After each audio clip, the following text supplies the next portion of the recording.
Welcome to the Ways and Means Committee, and we will now call it to order.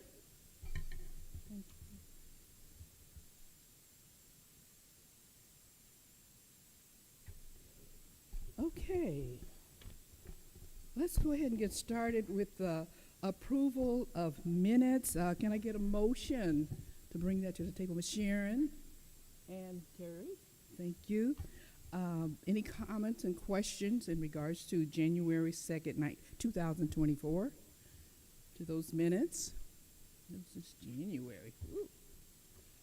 Okay, if there be none, let us take a vote. All those in favor, say aye. Okay, all those opposed, say no. There are none, and that has been approved.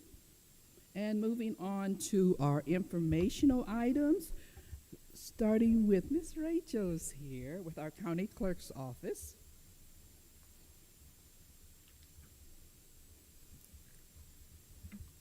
Good afternoon.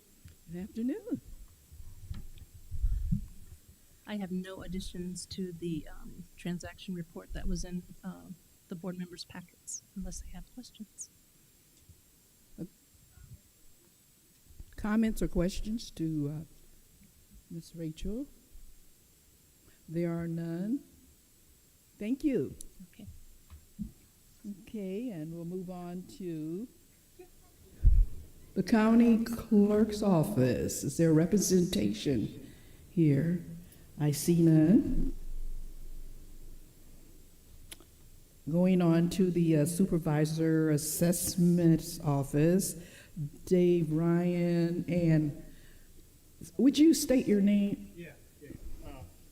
Yeah, Dave's out of town this week. I'm Chad Jones. I'm sorry, say the name. Chad Jones. Chad. Yep, Chief Deputy. So, Okay, welcome, Chad Jones. thank you. Yes.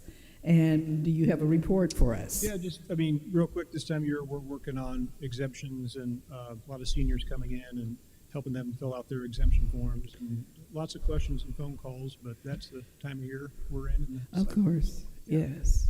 Yeah. Okay. Any questions, comments to Mr. Jones? There are none. Thank you. Moving on to our treasurer's report, Ms. Nicole Bierke. Good afternoon. Hello. Right now, we're working on completing everything for the auditors so that we can make them happy. We sent out mobile home bills, a little less than 1,100 mobile home bills were sent out. The due date for that is May 1st. We're looking forward to tax time now. I know the assessor has rolled to the county clerk's office. We're waiting to hear back on the multiplier from the state. As far as I know, they are trying to go as far as they can without the multiplier so that we're not too far backed up as far as issuing tax bills.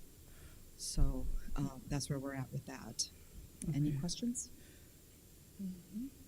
I do have one question in regards to the monthly transactions. What is that? The Resolution list. Yes, I'm sorry. Yeah, I didn't know if you when- wanted me to speak to that now or wait till it got brought up. We can speak to it now. Sure. Remove the portion where it states the removed. Yeah, so basically the trustee is just like a regular tax buyer. They go through the process, and the resolution that's before you is normally you're issuing the tax deed to the trustee. You guys are actually the trustee of these properties. We have a company that handles them for us. For one reason or another, they are removed if there's municipal lien, and they find out before they take the tax deed if there's an issue with the property, and they find this out before they take the tax deed. I know one property there was an issue with the names on the name record were wrong, and so notices were sent to the wrong party, so the real owner was not noticed properly, and so the trustee caught that and then removed it from tax deed. And so we're doing a sale and error on it, basically, so that the real owner can actually pay his taxes. Good to know. Good to know. So there's multiple reasons, but that's majority of them why they're removed. Yeah. Have you experienced any situations where that has happened often, where someone was not notified and then their property was taken? No, not too often. Mhm. Not often, and hardly at all. Usually, we catch it during the whole tax sale process because it's once they buy it from the tax sale, it's 2.5 to 3 years Oh. before they can go for tax deed on it. Anyway, sure. And so during the 2.5 to 3 years, it's usually caught that if there is something wrong with Makes the name sense. record, and we can do a sale and error on it. Mm-hmm. Thank you. Any other comments, questions? Thank you. Okay.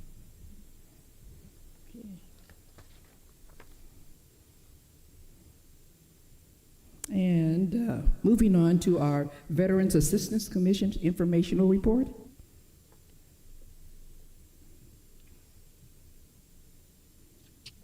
Hi, good afternoon. Hi.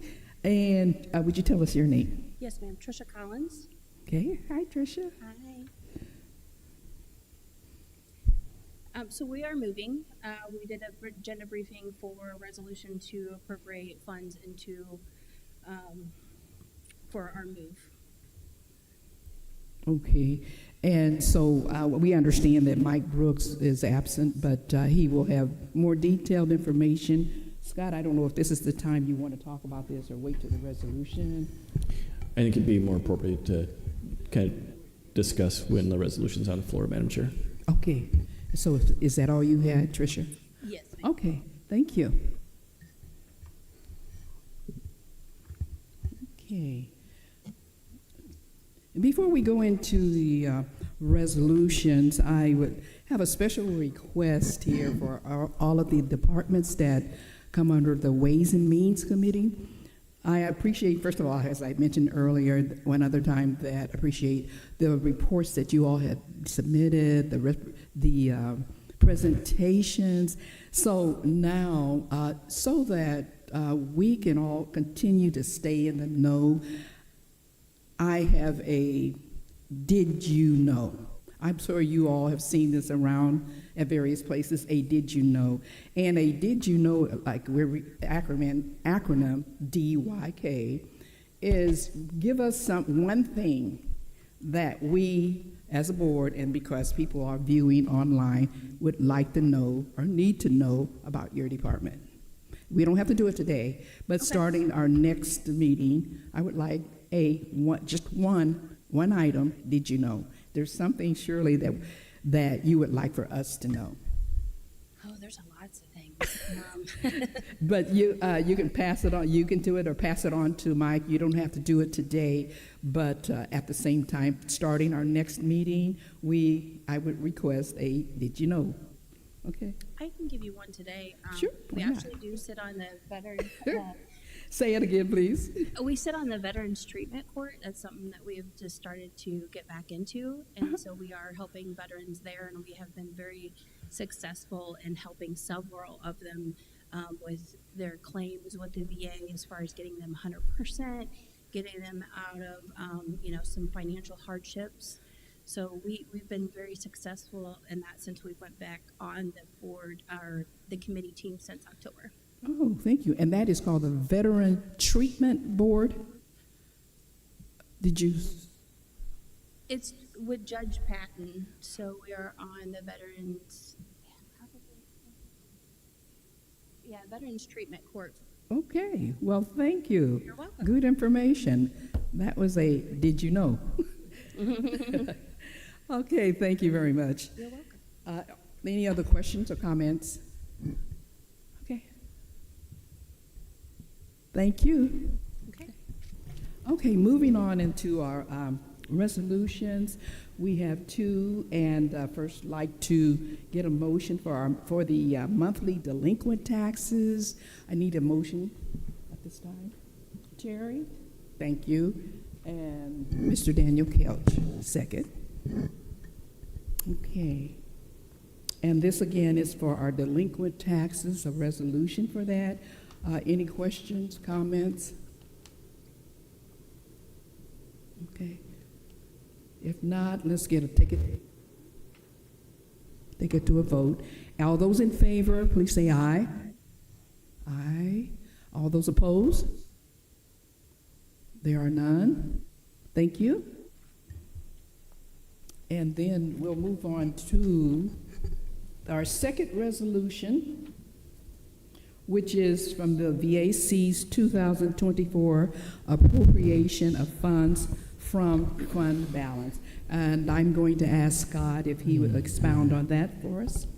Happy to. You want to get a motion in a second to get on the floor Okay. first there, Madam Chair? And I need a motion. Mr. Rulin first and Mr. Wendish second. Thank Great. you. Thanks, Madam Chair. So I'll start this off. I know Tricia from the commission, we're more than happy to explain some things as well. So Veterans Assistance Commission is one of our quasi-independent boards, agencies, and commissions. Their commission is formed by representation from each one of the veterans organizations that physically sit or reside in Peoria County. So each American Legion post, for example, the AMVETS, any veterans organization has representation on that commission. That's how that commission is comprised. At one point in time, that commission was larger than the county board, by the way.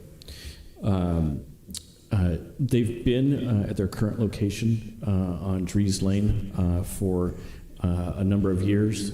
A variety of factors has led them to seek a new space. They were able to keep in contact with both Madam Chair and County Board Chair and myself as they went through that process. You'll see in the packet attached to the agenda briefing the lease agreement that they have executed for their new space. The Veterans Assistance Commission is the commission that voted and approved that, which is for them how it works.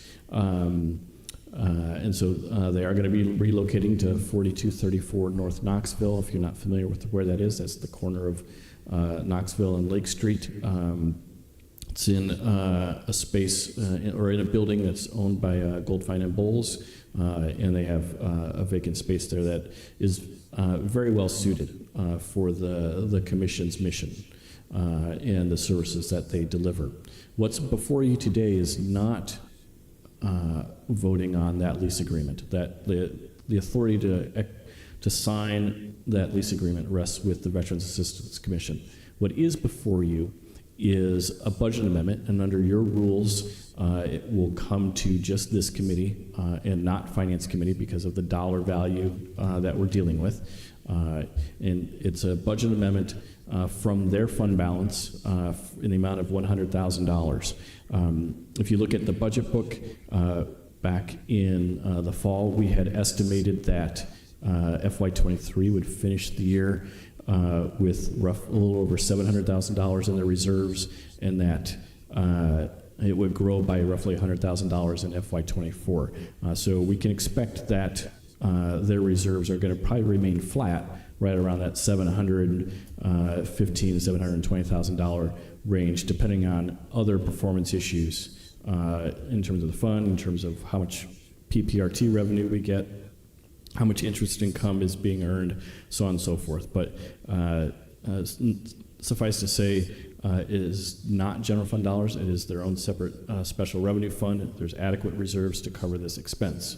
I'll let Trish talk a little bit about how they're going to use these dollars, because it'll go into multiple line items within their budget.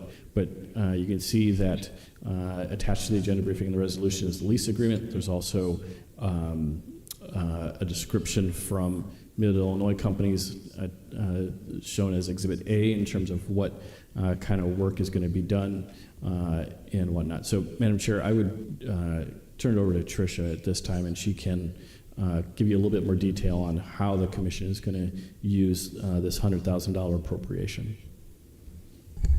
Okay. So, and you said the 100,000, our rent will increase. We have negotiated a term lease out with our current landlord that is going till July. They were actually going to take over our space. So they were looking for an occupant within the building to to move out. So it kind of worked out that way that, you know, we're growing out of space. So we will be occupying the 4234 Knoxville. If you are in Lou's drive-in parking lot and you look right across the street, kind of made the space looks small, but it's actually 4,700 square feet. We are currently maintaining about 1,900 square feet. We've been at the Dries Lane location since 2008 when we first occupied it with recycling. And then when recycling moved to the health department, we did move across the hall to a build out that worked better for our office. They had currently office space that instead of building out our area where we only had 2 to 3 offices at that time.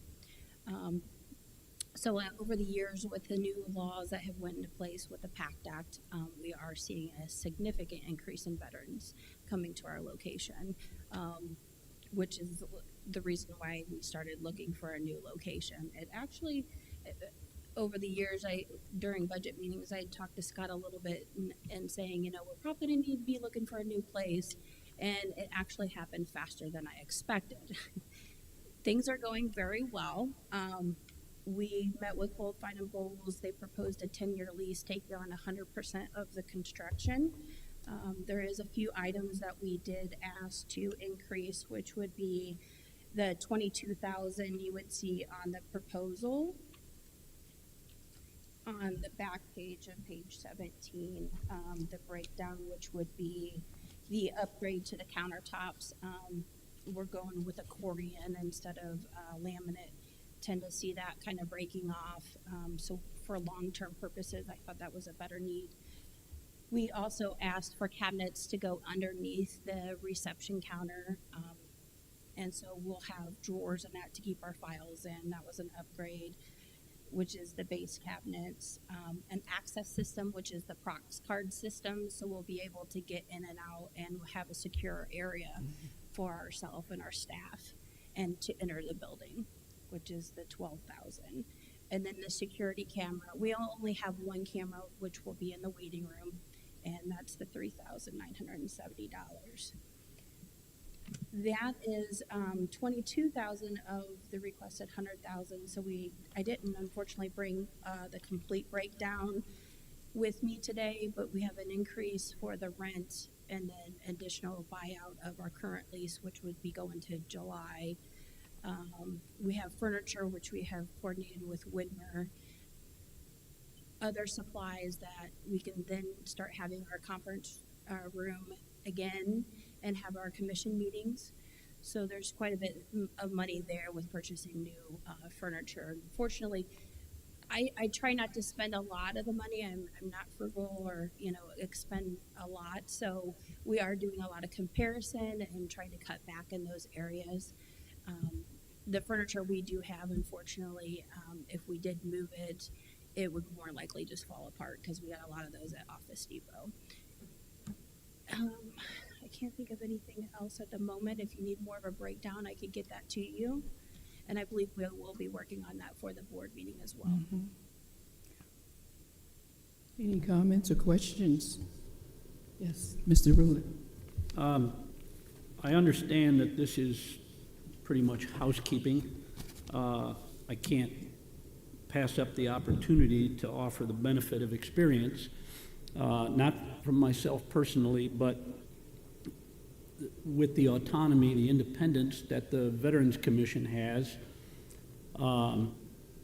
And I have a tremendous respect for the work that the Veterans Commission does.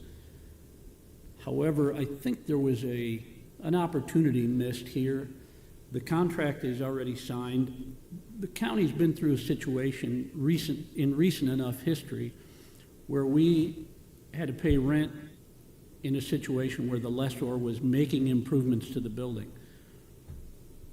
This contract is written exactly the same way, where if those improvements were not completed by the possession date, you'd still have to pay rent.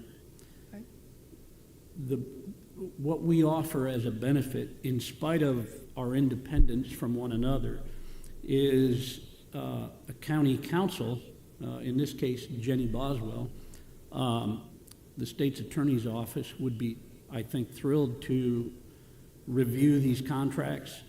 It's just a dangerous situation to be in, and from what I understand, your improvements are nearly done, so it's probably not going to be any kind of a threat. But in a perfect world, every county-associated department would review these contracts, and we would avoid what turned out to be a very expensive problem for the county board in a previous lease. It's just a little scary to see it have the potential, probably not a real threat in this case, but the contract is written the same where you could pay rent and not be able to move in. Those two clauses need to be tied to one another. So I want to offer that benefit to the Veterans Commission. Please take advantage of the legal department that's built right into the courthouse here. You have access to it, and it would probably benefit everybody if we don't find ourselves in any of those situations again. So again, benefit of our misfortune, feel free to pass that along, and we'd love to see these before they get signed, if that's possible. I will pass that along. Thank you. Thank you. Thank you. Any other comments? Questions? Okay. Let us go on and go for a vote here. All those in favor of this resolution, would you state aye? Aye. Aye. All those opposed with an aye. It has been moved and approved at this time, and we'll now go before the board with this resolution. Thank you, Teresa. Thank you. Thank you, Scott. Okay, moving on to our public comments. Are there any? There are none. What about miscellaneous? No miscellaneous. We will now move to adjournment at this time for this meeting. Thank you.